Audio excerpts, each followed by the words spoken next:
ಚಂಬಲಂ ಗುರುದೇವ. ಬದಲಾಗ್ತಾ ಇರೋಂತ ಪ್ರಪಂಚದಲ್ಲಿ ನಾವು ಬದಲಾಗದೆ ಇರೋದು ಹೇಗೆ ಗುರುದೇವ? ಬದಲಾಗ್ತಿರೋ ಪ್ರಪಂಚದಲ್ಲಿ ನಾವು ಬದಲಾಗದಿರುವುದು ಹೇಗೆ?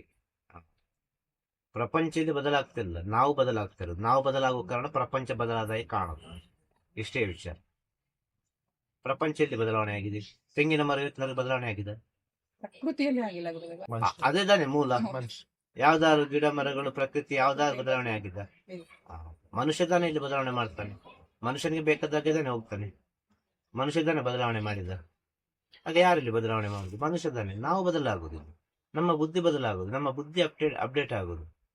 ಆ ಬದಲಾಗುವ ಪ್ರಪಂಚದಲ್ಲಿ ಅದು ಯಾವ ರೀತಿ ಹೋಗ್ತದೆ ಅದೇ ರೀತಿಯಲ್ಲಿ ಸತ್ಯದಲ್ಲಿ ಹೋಗಿ.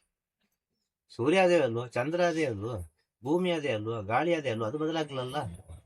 ಇಲ್ಲಿ ಮನುಷ್ಯನ ಬುದ್ಧಿ ತಾನೇ ಬದಲಾದ್ದು. ಆ ಮನುಷ್ಯನ ಬುದ್ಧಿ ಎಷ್ಟು ಅಪ್ಡೇಟ್ ಆದ್ರೂ ಕೂಡ, ಎಷ್ಟು ಸೈಂಟಿಫಿಕ್ ಆಗಿ ಆದ್ರೂ ಕೂಡ, ನೀವು ಹೋಗುವವೇ ಸತ್ಯವಾಗಿರಲಿ. ಅಪ್ಡೇಟ್ ಆಗಿ, ಸತ್ಯದಲ್ಲಿ ಅಪ್ಡೇಟ್ ಆಗಿ ಅಷ್ಟೇ ಹೇಳು. ಗುರುವೇ ಶರಣ. ಗುರುವೇ ಶರಣಂ. ನಮಃ ಶಿವಾಯ. ನಮಃ ಶಿವಾಯ. ನಮಃ ಶಿವಾಯ. ನಮಃ ಶಿವಾಯ. ನಮಃ ಶಿವಾಯ.